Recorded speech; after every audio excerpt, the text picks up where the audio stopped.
SCP-1318, Object Class Euclid. SCP-1318 is a spontaneously occurring phenomena found in an estimated 0.0001% of specimens of the Long Evans strain of Rattus norvegicus, the Norwegian brown rat. Instances are indistinguishable from other Long Evans specimens in size, intelligence, appearance, and lifespan.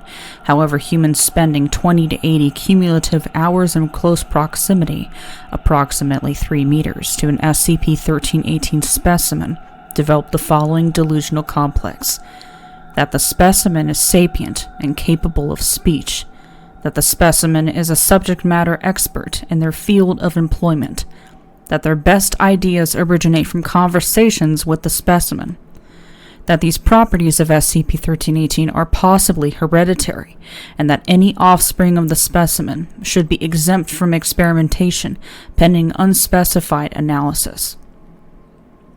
That possession of SCP-1318 provides significant competitive advantage, preluding the sharing of data about specimens with outside organizations. In addition to this cumulative effect, persons introduced to an SCP-1318 specimen by an affected individual will immediately be affected by the delusional system.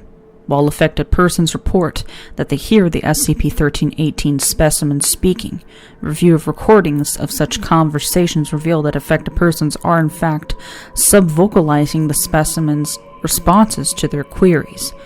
No reported responses were found to lie outside of the knowledge domain of the infected individual.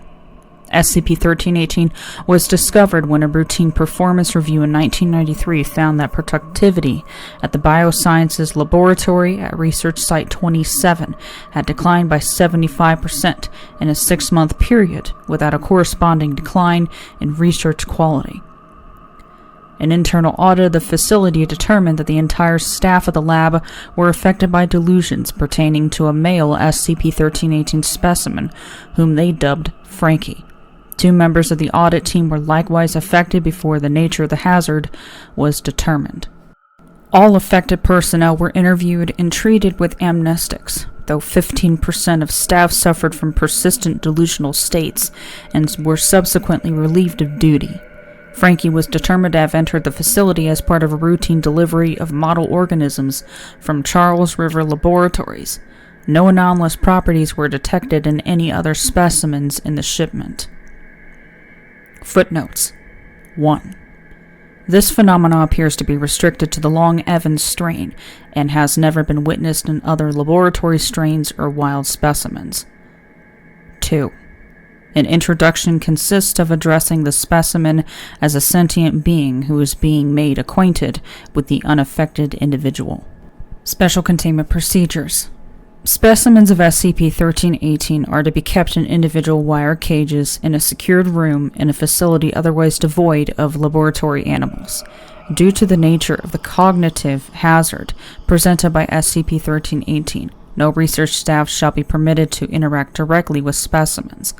Any experiments involving specimens are to be carried out by appropriately trained Class D personnel under remote observation by the assigned researcher. Experimental protocols should be designed to strictly limit the duration of exposure to SCP-1318 specimens. No individual Class D is to be scheduled for this duty more than once per week. Under no circumstances should any personnel be assigned duty, which would increase their cumulative exposure time to SCP-1318 to over 16 hours. Any personnel showing signs of excessive SCP-1318 exposure are to be treated with amnestics and must undergo a thorough psychological examination before returning to duty. If delusions persist after drug treatment and counseling, disability leave may be granted at the discretion of the project lead. Class D personnel experiencing persistent delusions are to be terminated.